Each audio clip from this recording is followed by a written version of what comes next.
Walking into Lost in Random, the Eternal Die, felt like stepping into a familiar room that had been completely rearranged. The whimsical, Tim Burton-inspired aesthetic remained intact. But everything else? Well, that's where things get interesting and complicated. As someone who's witnessed the roguelike renaissance firsthand, I approach this sequel with cautious optimism. The original Lost in Random carved out its niche through rich storytelling and atmospheric world-building, despite combat that left many players wanting more. Now, developer Stormteller Games has essentially flipped the script. What we get is a game that excels where its predecessor stumbled, yet somehow manages to stumble where the original soared. Let me be clear about something. The Eternal Die's combat is genuinely excellent. Gone are the divisive mechanics that plagued the original, replaced by an isometric action system that feels immediately familiar to anyone who's spent time with Hades or Curse of the Dead Gods. Playing as Queen Alexandra, yes, the antagonist from the first game, you'll wield 4 distinct weapon types: sword, bow, spear, and hammer. Each brings its own tactical considerations. The bow lets you maintain distance while picking off enemies with precision shots. The hammer delivers devastating blows, but requires careful positioning. What impressed me most was how each weapon genuinely changes your approach to encounters, rather than just swapping out damage numbers. The 3-pronged combat system deserves particular praise. Your weapon handles basic attacks, but you've also got Fortune, your dice companion, who doubles as a throwable explosive, and special cards that unleash powerful abilities once you've built enough energy. Juggling these elements creates a satisfying rhythm. Attack to build energy, throw Fortune for area damage, then unleash a devastating card ability. When everything clicks, you're clearing rooms in seconds flat. Enemy design reinforces this tactical depth beautifully. Foes coordinate their attacks, forcing you to constantly reposition. They're sturdy without feeling bullet spongy, and their visible health bars provide immediate feedback on your effectiveness. Boss encounters particularly shine here. Mare the Knight's multi-form battles feel appropriately daunting without crossing into frustrating territory. But here's where my enthusiasm hits its first snag. Weapons, despite their tactical differences, lack the transformative impact you'd expect. Picking up a new sword variant might change your attack animations, but it won't fundamentally alter your playstyle the way Hades' weapon aspects do. The upgrades feel incremental rather than revolutionary. Where the Eternal Die truly excels is in its progression systems. Both immediate and meta-progression elements work in harmony to create that coveted, just one more run feeling. Within each run, you'll collect relics, powerful buffs that define your build. The color coding system adds strategic depth. Matching relic colors provides additional bonuses.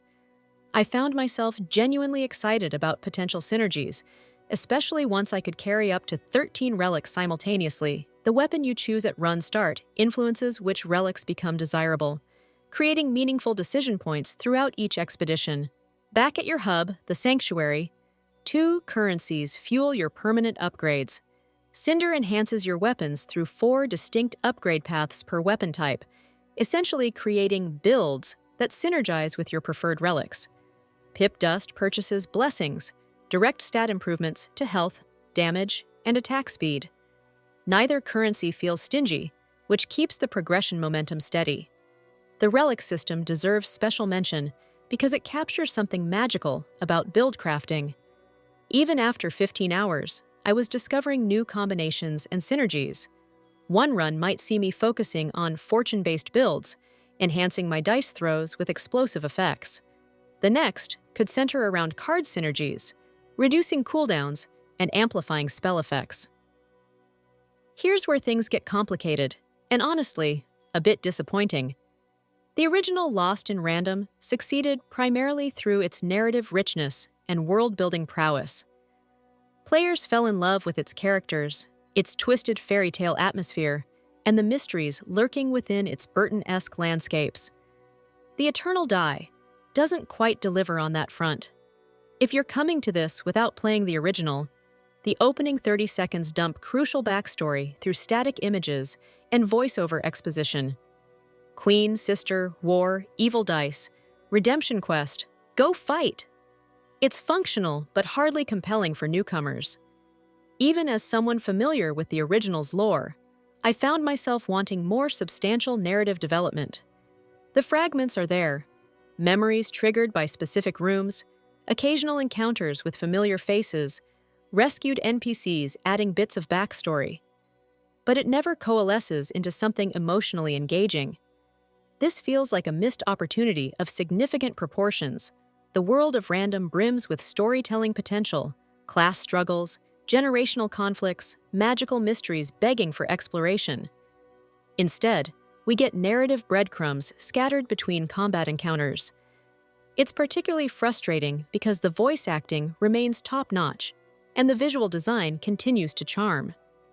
I kept thinking about games like Hades or Transistor, where gameplay and narrative interweave seamlessly. Both elements receive equal attention and respect. The Eternal Die feels like it made a conscious choice to prioritize one over the other, and while the combat benefits tremendously, the story suffers accordingly. Credit where it's due. The Eternal Die is a beautifully crafted game from a technical standpoint. The 4 biomes each maintain distinct visual identities while staying true to the series' gothic aesthetic. Character sprites show remarkable detail, and the animation work feels smooth and responsive throughout. Audio design particularly impresses.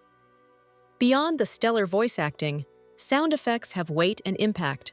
Fortune's dice throws feel satisfying, weapon strikes connect with appropriate force, and the ambient soundscape maintains that eerie, whimsical atmosphere the series is known for. I did encounter occasional AI hiccups, enemies sometimes getting confused in crowded encounters, or briefly lagging behind their intended behavior patterns. Nothing game-breaking, but noticeable enough to mention. The user interface deserves praise for its clarity and functionality. Build information is easily accessible, upgrade paths are clearly presented, and the inventory system handles your growing collection of relics without feeling cluttered or overwhelming. Burton-inspired The Eternal Die presents a fascinating case study in sequel development. By pivoting genres entirely, Stormteller Games has created something that succeeds admirably as a roguelike while sacrificing much of what made the original special. The combat transformation cannot be understated. This is how the series should have played from the beginning. The progression systems hit that perfect balance between immediate gratification and long-term goals. Build diversity keeps runs feeling fresh, and the mechanical complexity provides room for genuine mastery development. Yet I can't shake the feeling that we've traded something valuable for these improvements.